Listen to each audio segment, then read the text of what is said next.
새해가 되면 사람들은 일출을 보면서 새 희망을 품고자 합니다.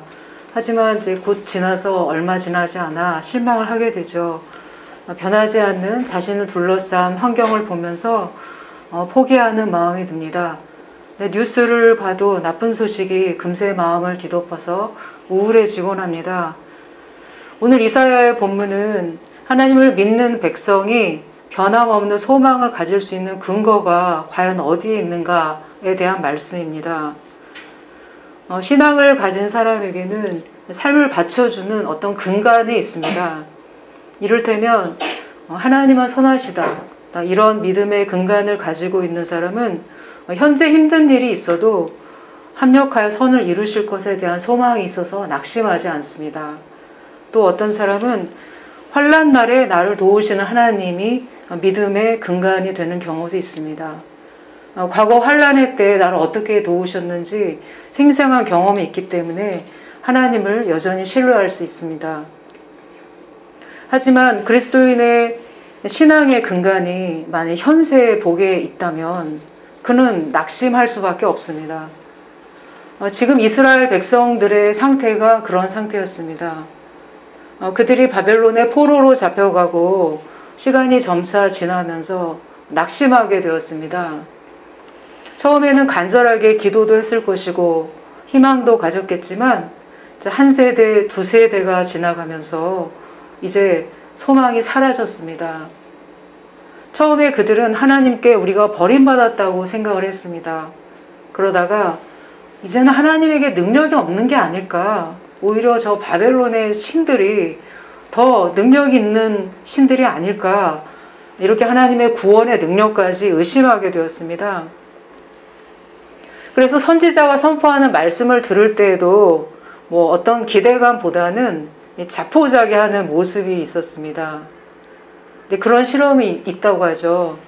실험주에게 계속 같은 전기 자극을 주게 되면 나중에는 전기 자극이 멈출 수 있는 어떤 버튼을 줘도 그 버튼을 누르지 않는다고 합니다. 해봐도 소용이 없다고 생각하는 것이죠. 안 된다는 경험이 축적되어서 현재 일도 아예 안 될 거야 이렇게 생각하고 포기하고 시도를 안 하는 그런 상태였습니다. 과거의 영광에 사로잡혀 있는 것만큼 과거의 실패에 사로잡혀 있는 것도 신앙에는 위험합니다. 그들은 출애굽 때 홍해를 건너고 광야에서 조상들이 만나를 먹었던 기적과 가나안을 정복했던 그런 일들이 다 옛날 일로만 여겨졌습니다. 다 옛날 일이지 신앙이 나 그때 좋았어. 하지만 이전 일이 무슨 소용이 있겠어.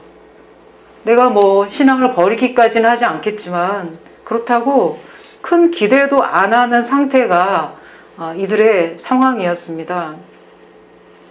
이렇게 실패감에 사로잡혀 있던 이스라엘 백성들을 포기치 않으시고 하나님은 선지자를 보내셔서 격려하시면서 그들이 다시 본국으로 돌아오게 될 것이라는 기쁜 소식을 전하십니다.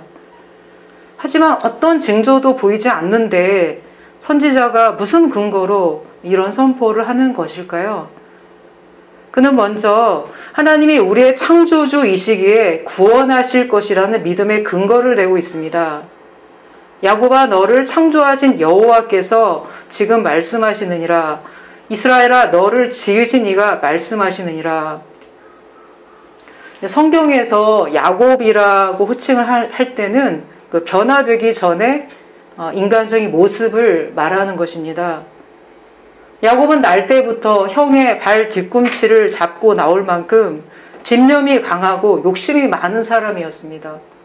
그리고 자기 이익을 위해서라면 끊임없이 머리를 계속 계산하고 굴리면서 어떻게 하면 내가 이익을 얻을 수 있을까? 그런 사업가적인 근성을 가진 사람이었습니다. 갖고 싶은 것은 반드시 가져야만 직성이 풀리는 사람이라서 장자권도 정당한 통로가 아니라 형과 아버지를 속여 빼앗았습니다. 그럼 이스라엘은 어떤 사람인가요? 베델에서 하나님을 만난 후에 은혜로 변화된 사람, 브니엘에서 천사와 씨름하며 하나님이 주시는 복을 받은 사람입니다. 이스라엘로 변화된 야곱은 험난한 세월을 겪었지만 죽기 전에 자기의 12아들을 모두 축복하면서 가장 성숙한 경지의 신앙인의 모습을 보여주었습니다. 야곱이나 이스라엘이나 같은 사람이지만 야곱의 이름에는 수치가 있고 이스라엘에는 변화된 영적인 모습이 있습니다. 하나님의 자녀인 우리에게도 이 두 가지 모습이 다 있습니다. 믿었다고 해서 야곱의 모습이 다 사라진 것은 아니죠. 하나님이 약속의 자녀로 우리를 택하셨을 때 야곱의 모습도 아시고 택하셨습니다. 우리 입장에서는 수치는 좀 감추고 싶겠지만 하나님께 숨겨져 있는 것은 없습니다. 중요한 것은 나를 야곱으로 부르시든 이스라엘이란 이름으로 부르시든 변함없이 내가 하나님께 속해 있다는 그 사실이 중요한 것입니다. 1절에 너를 창조하신 여호와 너를 지으신 이라는 말씀이 나옵니다. 창조주 하면 우리는 어떤 천지를 창조하신 에덴 동산을 창조하신 그런 이미지를 떠올리지만 여기서는 이스라엘을 창조하신 하나님을 말하고 있습니다. 개역 한글에서는 이스라엘아 너를 조성하신 자가 이제 말씀하시느니라 이렇게 되어 있습니다. 즉 한 민족을 탄생시키고 발전시킨 하나님을 말합니다. 조성이란 말은 토기장이가 질그릇을 만들 때 흙과 물을 이렇게 적당하게 배합해서 여러 번 시도해 보면서 가장 어떻게 하면 도자기가 잘 나올까 이렇게 시도해 보면서 얻은 과정을 조성이라고 합니다. 야곱이 이스라엘이 된 것은 자기가 애쓰고 노력해서 된 게 아니고 하나님이 어떤 훈련 과정에 넣으셔서 조성하신 겁니다. 그럼 어떻게 조성하셨는지 알려면 아브라함 때로 거슬러 올라가게 됩니다. 하나님은 우상의 도시에서 살던 하란에 살던 아브라함을 부르셨습니다. 그리고 큰 민족을 이루겠다는 약속을 주시고 그를 이끌어내셨습니다. 그 믿음의 후손인 이삭과 야곱을 인도하시고 이스라엘 백성을 노예의 땅 이집트에서 탈출시켜서 광야길로 이끄셨습니다. 시내산에서 율법을 주시고 언약 백성으로 계약을 맺으신 후에 약속의 땅 가나안에 정착할 수 있도록 하셨습니다.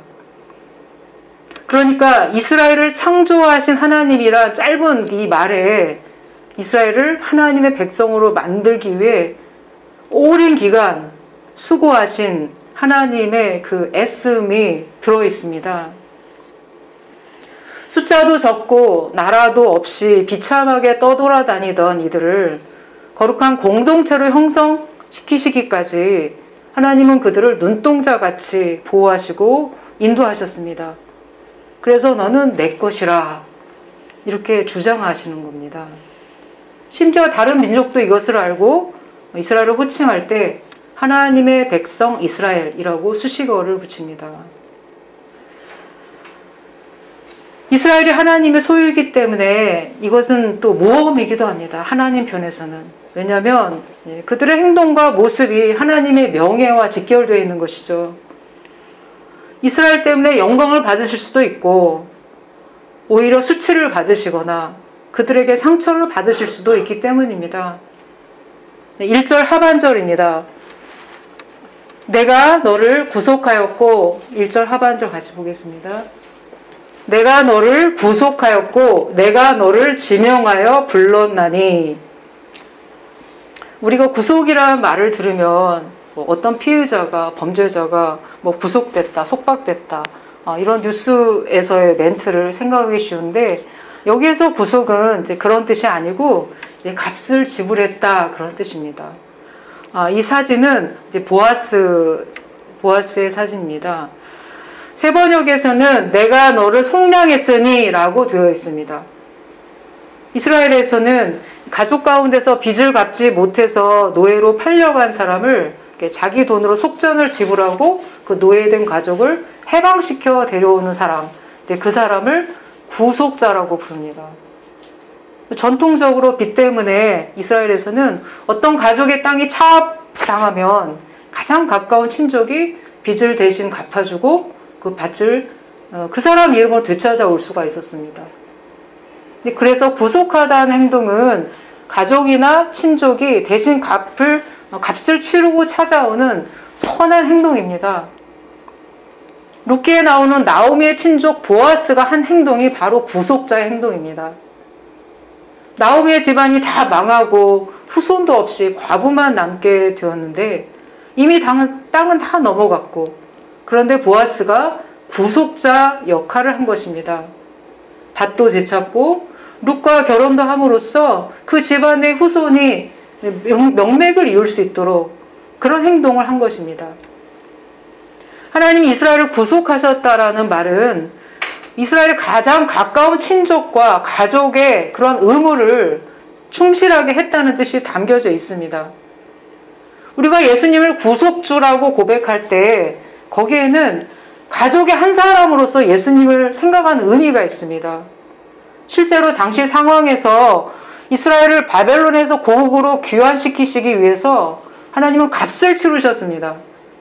3절에서 하나님은 자신을 여호와 내 하나님 이스라엘을 거룩하니 내 구원자라고 소개하시면서 내가 애굽을 너의 속량물로 구스와 스바를 너를 대신하여 주어노라고 하셨습니다. 구스는 지금의 에디오피아를 뜻합니다. 이것은 국가 정세를 움직이셔서 이스라엘을 바벨론에서 돌아오게 하신 그런 역사적인 사건을 말하고 있습니다. 그들을 해방시키시기 위한 대가를 치르신 것입니다. 6절에는 내 아들과 내 딸들이란 호칭이 나오고 있습니다. 내가 북쪽에게 이르기를 내놓으라, 남쪽에게 이르기를 가두어 두지 말라. 내 아들들을 먼 곳에서 이끌며 내 딸들을 땅끝에서 오게 하며. 지금 하나님의 가족들이 다 흩어져 있는 상황입니다. 동서남북에. 그런데 그 자녀들 내가 다 모으겠다고 말씀하십니다. 자녀에 대한 부모의 사랑은 무조건적이고 끊어질 수 없는 사랑이죠. 사랑을 많이 받고 큰 사람은, 큰 자녀는 어떤 위기 상황에서도 안정을 잃지 않고 무너지지 않습니다. 그래서 우리가 어떤 일을 하기 전에 반드시 먼저 해봐야 할 질문이 있습니다. 나는 하나님께 사랑받는 자녀라는 확신이 있는가? 하나님이 내 아버지가 되시고 나는 그분의 자녀라는 확신이 있는가? 그러한 질문입니다. 험한 세상을 살아갈 때 내가 고아가 아니고 나를 절대적으로 사랑하는, 또 지지하는 아버지가 있다는 그런 믿음이 필요합니다. 그럼 질문이 생기죠. 하나님이 이처럼 나를 그렇게 사랑하신다면 어려움이 없도록 하셔야 하지 않을까? 그런데 그렇지가 않죠. 그 유행하는 인사말 중에 이제 꽃길만 걸으세요 라는 말 있죠. 카톡 이모티콘에도 항상 그 꽃길에 대한 이모티콘이 있어요. 막 장미꽃이 막 뿌려지고 꽃다발 있고 그런 그림들이 뜹니다. 힘든 일이 많았으니까 이제 앞으로는 좋은 일만 있기를 기대한다는 그러한 희망을 담은 인사말입니다. 하지만 어떻게 꽃길만 걷겠습니까? 아무도 그대로 믿지는 않지만 어느 누구도 가시밭길이 기다리고 있습니다. 올 한 해 험난한 여정이 예상되는군요. 돌짝밭만 걸으세요. 이렇게 인사하는 사람은 없습니다. 말이라도 평강의 복을 빌어주고 싶고, 나도 이제 그런 말을 듣고 싶은 게 사람의 마음인 거죠. 여호와의 교훈은 정직하여 마음을 기쁘게 한다고 했는데 하나님은 정직하셔도 너무 정직하세요. 2절을 읽겠습니다.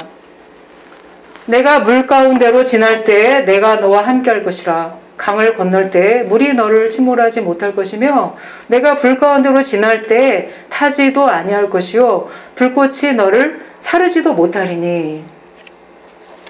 이 말씀은 바꿔 말해서 하나님의 자녀들에게 주어지는 환경이 물 가운데를 지날 때도 있고 불 가운데를 통과할 때도 있다는 뜻입니다. 근데 그것이 어느 정도의 환경이냐면 침몰할 만큼의 물, 탈 정도의 불, 말씀에 조금의 가감이 없습니다. 하나님은 처음부터 우리의 바램과는 달리 험난한 환경을 제거해 주실 의향이 없습니다. 제가 요즘 무명 가수들의 오디션 프로그램인 싱어게인을 자주 봅니다. 제가 37호 가수의 팬입니다. 그 37호 가수 때문에 제가 윤종신의 오르막길이라는 노래를 알게 되었습니다. 그 처음 가사말이 이렇습니다. 이제부터 웃음기 사라질 거야. 가파른 이 길을 좀 봐.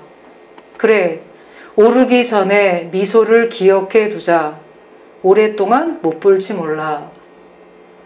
이게 사랑하는 사람에게 하는 말인데, 보통의 경우에 사랑하는 이에게 해주는 말은 뭐 손에 물 안 묻히게 해줄게, 꽃길만 걷게 해줄게, 이러할 텐데, 이 노래는 제목처럼 가파른 오르막길을 말하고 있습니다.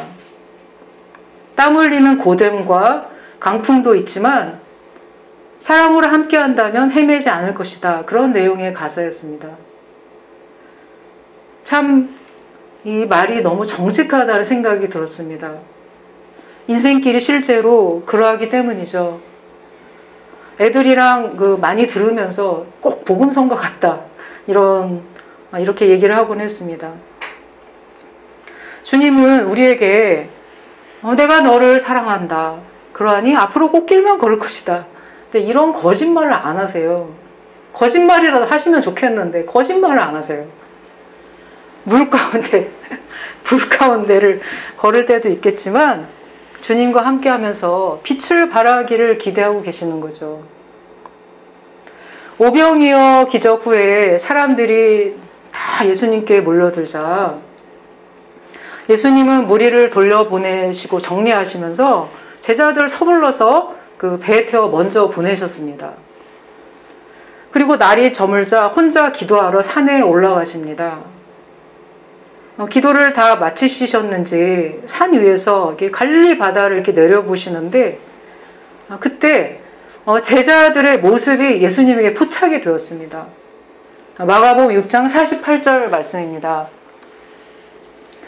바람이 거스름으로 제자들의 궤로에 노젓는 것을 다음 말씀 마가복음 6장 48절이요. 바람이 거스름으로 제자들의 궤로에 노젓는 것을 보시고 밤 사경쯤에 바다 위로 걸어서 저희에게 오사. 밤 사경은 새벽 3시부터 6시까지 한밤중의 시간입니다. 그런데 이때까지도 제자들이 다 건너가지 못한 거예요.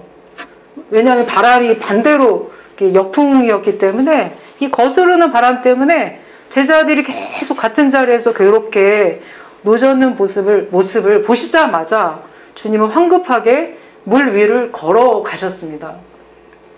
그래서 그들은 유령으로 착각하고 소리를 막 지르는데 주님이 배에 타시면서 안심하라 내니 두려워 말라고 하십니다.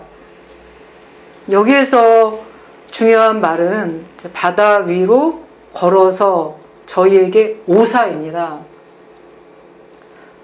우리 주님은 아시다시피 광야에서 배고픔에 그렇게 40일간 시달리시면서도 자신을 위해서는 떡 한 조각의 기적도 일으키시지 않은 그런 주님이십니다.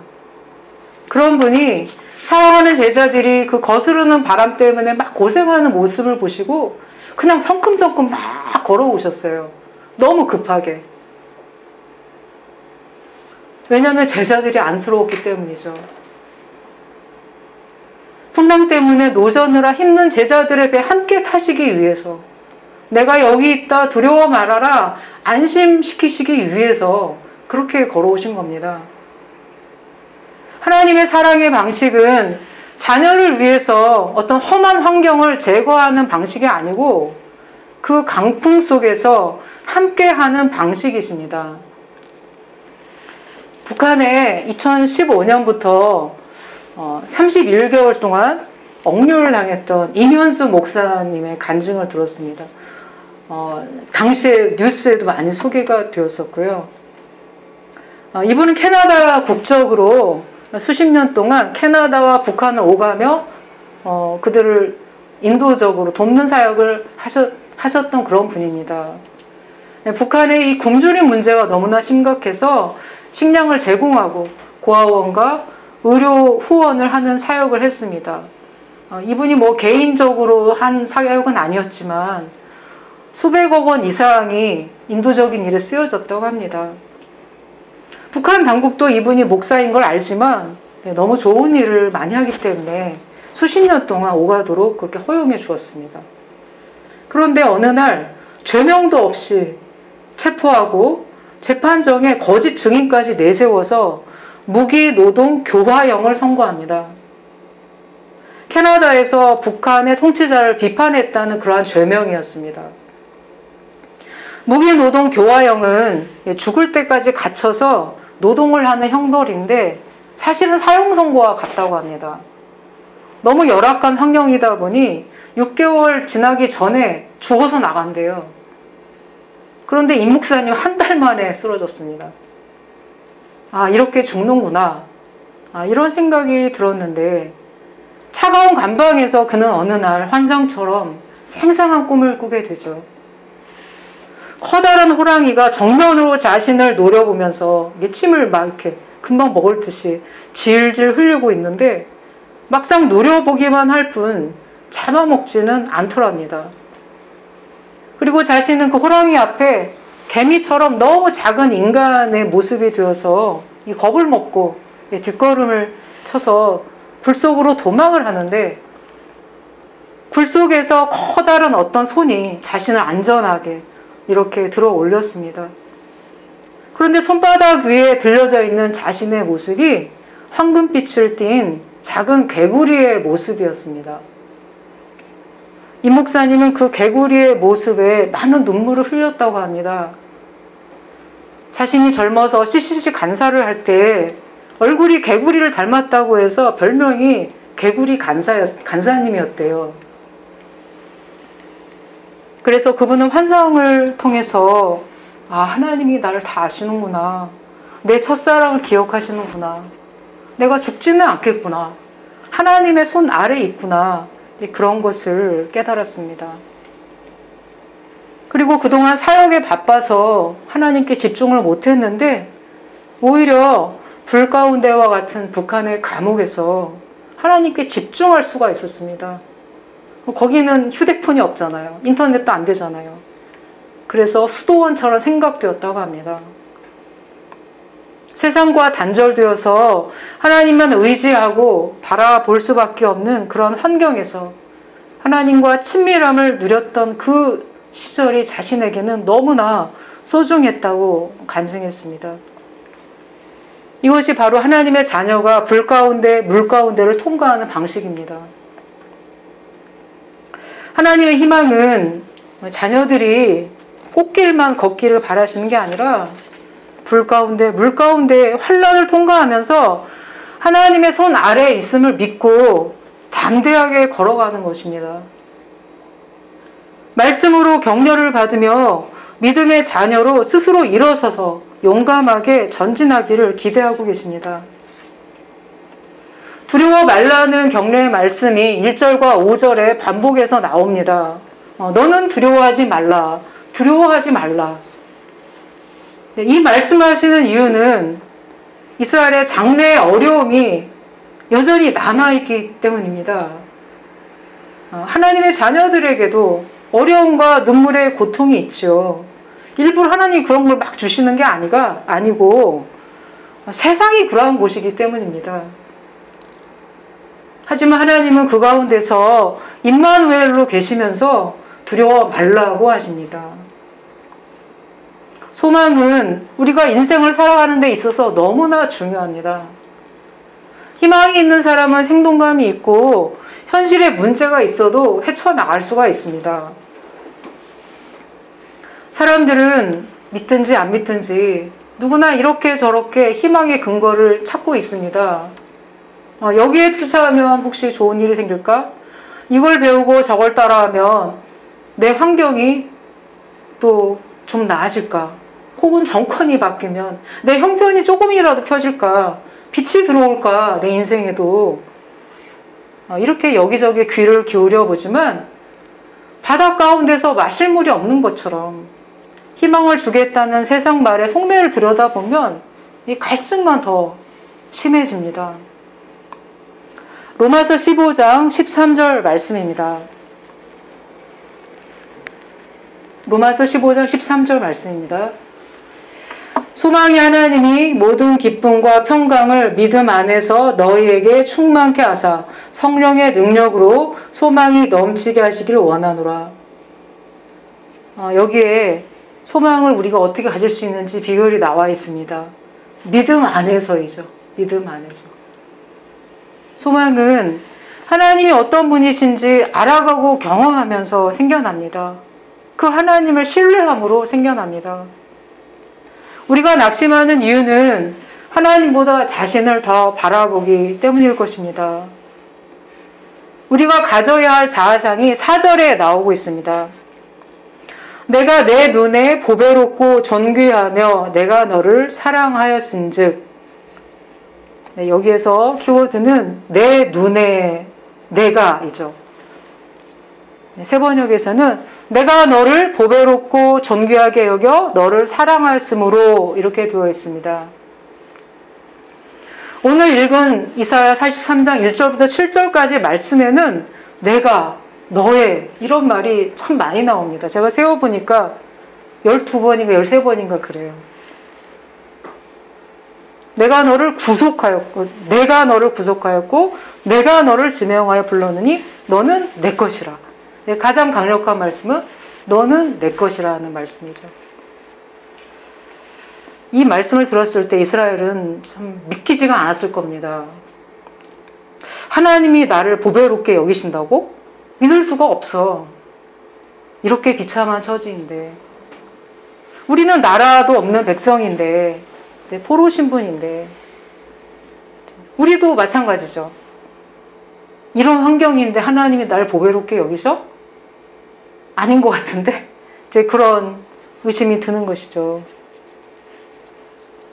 우리에게 수많은 세상의 메시지가 들려오기 때문에 이 말씀이 자꾸자꾸 흐릿해집니다. 이스라엘 백성들은 훨씬 더 잘 사는 바벨론의 영광을 보고 그들의 그 신에 압도당하고 주눅도 들고 유혹도 들었을 것입니다. 우리도 스스로의 가치를 세상의 성공과 인정으로 평가하는 방식에 익숙해져 있습니다. 하지만 하나님의 말씀이니까 우리는 믿어야 합니다. 나는 하나님 보시기에 보배롭고 존귀하며 하나님의 사랑받는 자이다. 이렇게 하루에도 몇 번씩 이렇게 세워가면서 이렇게 되뇌어야 합니다. 그 말씀에 대한 믿음이 우리의 삶을 지탱하는 근간이 될 때 우리는 소망의 삶을 살 수가 있습니다.